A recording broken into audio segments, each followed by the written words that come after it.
This next piece you've just got to get. According to a chap named Alan Kruger, who's a Princeton economics department man, and a fellow named Stacy Dale, who's a big shot at the Andrew Mellon Foundation, if you take the records of people who attend, let's say Harvard, who attended Harvard, and you look at them 20 years later, and people who were accepted at Harvard but didn't go 20 years after graduation, there's no difference at all. The people who didn't go make as much money and are as famous as the people who did go.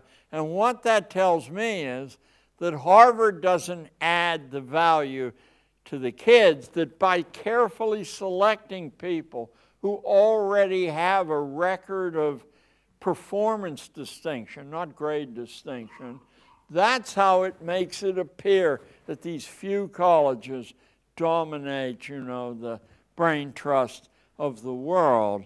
That, let me just say, oh yeah, Harvard turns down. I had an audience with the admissions director of Harvard, and I had an audience with the admissions director of Princeton, which is on the level of Harvard in the United States. The woman at Harvard told me, Marlon McGrath Lewis is her name, she told me that Harvard turns down 4 out of every 5 valedictorians. I don't know if that exists in Holland, but it's the highest score in any individual high school or private school.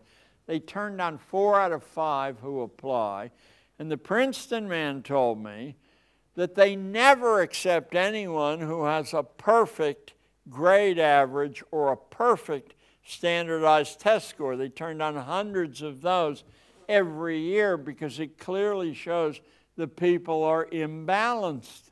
And I said, well, what do you look at? Well, first he said, we look at their hobbies. I said, their hobbies? I've been taught you don't even mention those. You don't waste important people's time.